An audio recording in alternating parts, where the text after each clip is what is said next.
Senhor Presidente, Senhoras e Senhores Deputados, eu quero começar por cumprimentar, mais uma vez, e agora em quadro de reunião, a Senhora Presidente da ANACOM, o Senhor Vice-Presidente, a equipa que veio a esta Assembleia, dando as boas-vindas e desejando bom trabalho, porque vamos ter várias destas reuniões, por estes assuntos e por outros. É importante que haja uma relação de trabalho profícua e eficaz entre a Assembleia da República e a ANACOM.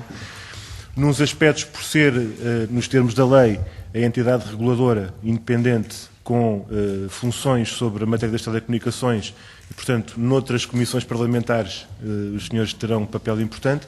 Neste caso concreto, tratando-se da televisão digital terrestre, estamos perante uma função da ANACOM que não é a de entidade reguladora independente. Estamos perante uma estrutura que executa trabalho do ponto de vista do Poder Central e que tem aqui uma função que decorre das orientações políticas do poder político. E é importante estabelecermos essa matéria.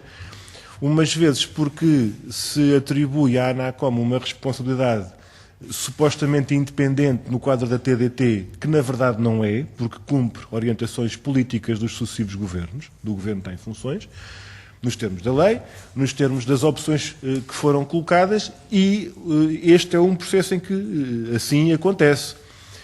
Até noutras alturas chegou-se a verificar, da parte de alguns responsáveis políticos, a tentativa de remeter para a ANACOM uma responsabilidade que na verdade era do governo e do poder político.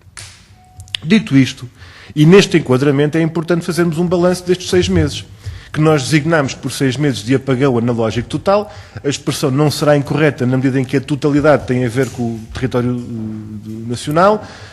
Há quem diga desligamento, há quem diga apagão, há quem diga switch off. Vamos dar à mesma, o fim das emissões analógicas e, para muita gente, o ecrã da televisão com uma mensagem a dizer sem sinal, contacte a PT, contacte a ANACOM. Ora, estes 6 meses tiveram, nos termos do relatório do Grupo de Acompanhamento de Migração para a TDT, estes 6 meses tiveram um acompanhamento da ANACOM relativamente ao qual nós gostaríamos de obter esclarecimentos da vossa parte, embora, julgo eu, só mais recentemente é que a atual equipa da administração da ANACOM está em funções. Portanto, nós sabemos que há aqui um trabalho que vem do passado da anterior equipa da ANACOM, em termos diretivos, mas a estrutura é a mesma, mas é importante saber o acompanhamento que foi feito, as reclamações que foram colocadas. Nós temos aqui neste relatório meia página sobre o relacionamento da ANACOM com os consumidores e utilizadores. E se o texto nem sempre reflete, pela sua dimensão, a realidade do que se faz, de qualquer das formas, o muito pouco que aqui está exigia um esclarecimento mais aprofundado. Porque, se não falta aqui nada, quando se diz que houve quase 11 mil registros de reclamações sobre cobertura e recepção do serviço, importa saber o seguimento que foi dado a esta matéria, embora mais à frente se refira que tem havido, inclusive, alteração de características técnicas em estações emissoras, e eu gostava de colocar a pergunta de qual é a perspectiva da ANACOM quanto à continuidade deste processo que os senhores definem como otimização da rede, porque há muita gente que não tem acesso e que, nos termos do tal mapa das áreas cobertas, devia ter. E não é por falta de instalação na sua casa correta. Não é porque a antena está mal orientada ou porque o equipamento não é o adequado. Nos casos em que se verifica que é de facto o equipamento adequado e a instalação correta, continuam a não receber a televisão digital terrestre, a emissão terrestre nas suas casas, e é preciso a tal otimização, tal como está aqui definida, em termos que vale a pena concretizar e definir melhor. Pergunto também quais os resultados destas reuniões que os senhores citaram, nomeadamente com autarquias. Falaram aqui no caso Santiago do Cacém, município e freguesias. Aliás, nós também tínhamos essa informação e sabemos que houve um acompanhamento e um alerta da parte da Câmara Municipal de Santiago sobre o desaparecimento do sinal. Mesmo quando tudo funciona bem, as tais condições atmosféricas adversas que levam ao desaparecimento do sinal em termos de emissão que também no vosso relatório é mencionada essa questão, o problema da autointerferência do sistema da PT.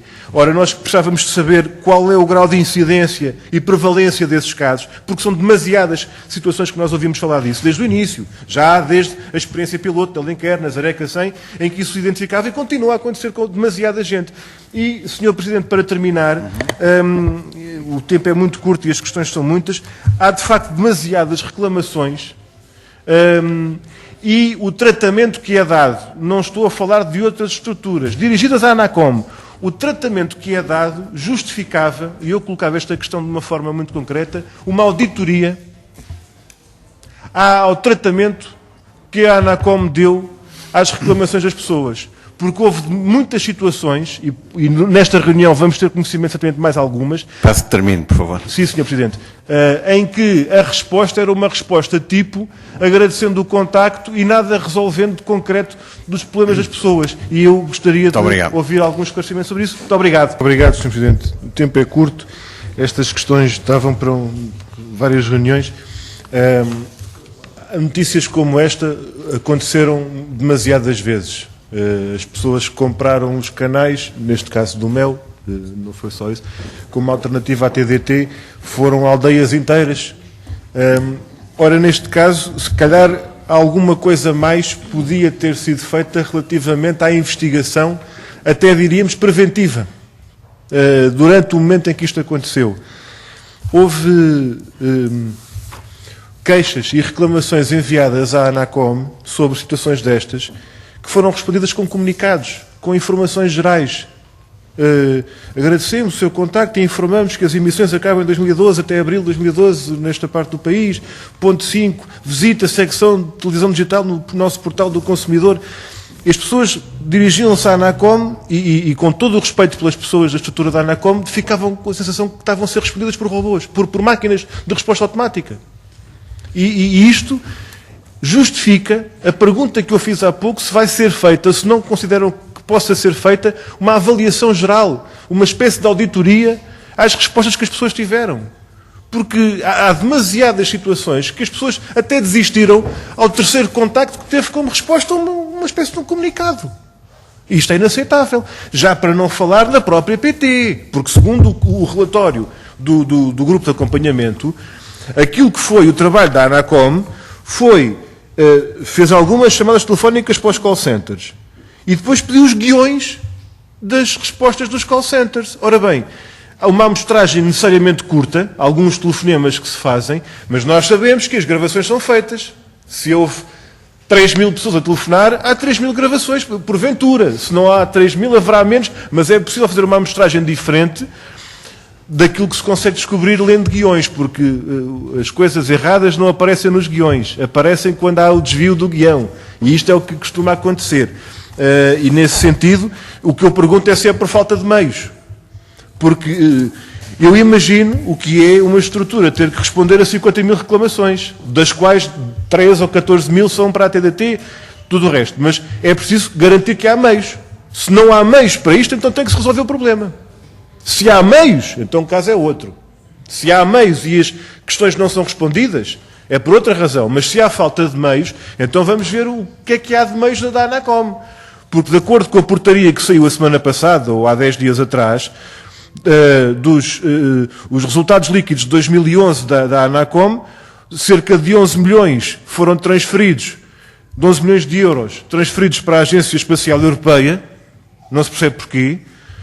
8,9 milhões constituem a Receita Geral do Estado e vão para os cofres do Tesouro, e 3,5 milhões ficam para a ANACOM, para reservas de investimento, para aquilo que é o trabalho da ANACOM. Ora bem, isto leva-nos para já a perguntar se houve, da parte da ANACOM, algum contributo do ponto de vista da análise e de decisão sobre isto.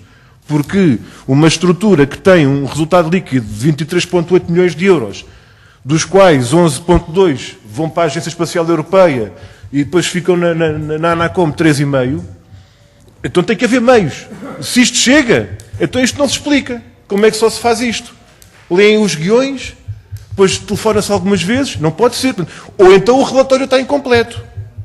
Pode haver mais coisas em termos de investigação que é feita. Portanto, a auditoria que eu admito que possa ser questionada sobre a própria resposta da Anacom ao longo dos tempos, e sobre o trabalho que a PT e os seus call centers e a sua estrutura para a TDT tiveram, num contexto, e termino, Sr. Presidente, agradeço a tolerância, agradeço, termino, Sr. Presidente, com esta questão, é que o mercado, só o mercado das telecomunicações e de alguns segmentos de luxo, é que, pelos vistos, está em expansão, porque em tudo o resto está em contração. E os senhores sabem, que as pessoas tiram as crianças das creches porque não têm dinheiro. Muito obrigado, Sr. Deputado. Põe os carros sem arranjar e ir para a revisão porque não têm dinheiro. E isto aumenta o mercado. Quer dizer, portanto, há aqui uma dinâmica de mercado em contraciclo com o resto da vida real das pessoas. Muito obrigado, Sr. Presidente.